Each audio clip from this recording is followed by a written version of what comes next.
ஓம் நமச்சிவாய. திருச்சிற்றம்பலம். சிவபக்தர்களுக்கு வணக்கம். இன்றைக்கி நம்ம பார்க்க போகிறது யாரை பற்றி பார்த்தீங்கன்னா, சுந்தரமூர்த்தி நாயனார் ஒரு குளத்துக்குள்ளே விழுந்த ஒரு சிறுவனை, அதாவது ஒரு முதல முழுங்கின ஒரு பையனை மீட்டெடுத்த கதையை தான் நம்ம பார்க்க போகிறோம். இந்த தலம் எங்கே இருக்குதுன்னு பார்த்தீங்கன்னா, நம்ம அவினாசி சொல்லப்படுற அவினாசி நெல்லையப்பர் அந்த கோவிலில் தான் ஒரு சிறுவனை மீட்டெடுத்த கதையை தான் நம்ம தெரிஞ்சுக்க போகிறோம். ஸோ கடைசி வரைக்கும் பாருங்கள், இது இன்ட்ரெஸ்டிங்காக இருக்கும். அவினாசி சிவனோட கோயிலுக்கு முன்னாடி இருக்கிற குளத்தில் ஒரு சிறுவர்கள் 4-5 பேர் சேர்ந்து விளையாண்டுட்டு இருக்கும்போது, அப்போ ஒரே ஒரு சிறுவன் மட்டும் தன்னோட தாய் தந்தை நண்பர்கள் முன்னாடி ஒரு குளத்துக்குள்ளே விழுந்து அந்த சிறுவனை முதல்ல விழுங்கிருச்சு. அந்த சிறுவன் பார்த்திங்கன்னா ஒரு 5 வயசு இருக்கும் அந்த முதலை முழுங்கும் போது. அப்போது இந்த சம்பவம் நடந்து பல வருஷம், அதாவது ஒரு 3 வருஷம் இருக்கும். அந்த 3 வருஷம் கழித்து சுந்தரமூர்த்தி நாயனார் என்பவர் அங்கே வராரு. அந்த இடத்துக்கு இறைவனை பார்க்கறதுக்காக, இறைவனோட செல்ல குழந்தைன்னு கூட சொல்லலாம் சுந்தரமூர்த்தி நாயனாரை. அவர் அந்த இடத்துக்கு வரும்போது, அப்போது அந்த காலத்தில் ஒரே தெருவில் ஒரு வீட்டில் பார்த்தீங்கன்னா பூணூல் சடங்குன்னு சொல்லி ஒரு குழந்தைகளுக்கு நடந்துகிட்ருக்கு. இன்னொரு வீட்டில் பார்த்தீங்கன்னா அழுகுரல் கேட்டுட்ருக்கு.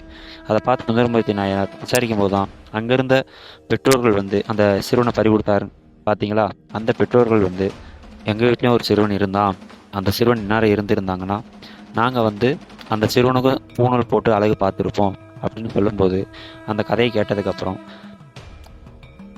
சுந்தரமூர்த்தி நாயனார் சொல்கிறாரு, உங்கள் குழந்தைய நான் மீட்டு தரேன் அப்படின்னு சொல்லிட்டு அவினாசியப்பர் அந்த நெல்லையப்பர்கிட்ட ஒரு பதிகம், தேவார பதிகம் பாடி அந்த முதலை வாயிலிருந்து அந்த குழந்தைய மீட்டு கொடுக்குறாரு. இதை பார்த்த மக்கள் பூரிச்சு போய் நிற்கிறாங்க. அந்த பாலகனை, அந்த சிறுவனை முழுங்கும்போது முதல்ல 5 வயசுல இருந்துச்சு. 3 வருஷம் கழிச்சு 8 வயசுல அந்த பாலகன் எப்படி இருந்தானோ அதே மாதிரி உருவத்தில் மறுபடியும் சுந்தரர் மீட்டு கொடுத்தாரு.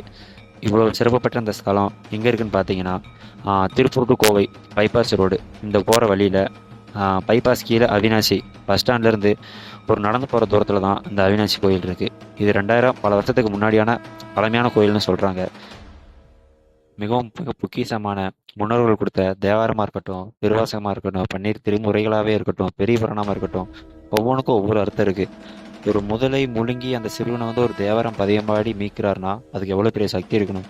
எவ்வளோ நம்ம அர்த்தம் பொருத்தம் இல்லாத சினிமா பாட்டாக நம்ம கேட்டுட்டு இருக்கும்போது, அட்லீஸ்ட் நம்ம படிக்காட்டியும் பரவாயில்ல, எத்தனையோ பெரியவர்கள் பாடி வச்சுருக்காங்க தேவாரத்தையும் திருவாசகத்தையும். மாணிக்க வாசகத்துக்கு எழுதினது, சேக்கிலர் எழுதினது எத்தனையோ இருக்குது. அதை ஒரு தடையாவது நீங்கள் கேளுங்க, அதுக்கு சிவனோட வரம் ஒரு பரிபூர்ணமாக உங்களுக்கு நான் கிடைக்கும்னு உத்தரவாதம் கொடுக்குறேன். நம்ம எவ்வளவோ பார்த்து நம்ம ஸ்டேட்டஸு நம்ம டயத்தை வேஸ்ட் பண்ணிகிட்ருக்கோம். ஒரு தேவாரத்தோட ஒரு பதியத்துக்கே நம்ம அவினாசி கோயிலில் ஒரு முதலை முழுவன சிறுவனை மீட்டு கொடுக்குறாங்கன்னா அப்போ அதுக்கு எவ்வளோ சக்தி இருக்கும்னு நீங்கள் தெரிஞ்சுக்கோங்க. அவினாசியப்பர், நெல்லையப்பர், முக்கியமான சில சிவஸ்தலங்களில் நேரடியாக நந்தியும் சிவனையும் மட்டும் வழிபடாமல் அந்த 4 பேர்கள் சொல்கிற திருஞான சம்பந்தராக இருக்கட்டும், அப்பராக இருக்கட்டும், சுந்தரராக இருக்கட்டும், மாணிக்கவாசகராக இருக்கட்டும், பெரிய புராணம் எழுதின சேக்கிலராக இருக்கட்டும், இவங்கள ஒரு முறை அவங்கள வழிபட்டுட்டு போனீங்கன்னா சிவனோட அருள் பரிபூர்ணமாக கிடைக்கும். ஓம் நமசிவாய. திருச்சிற்றம்பலம்.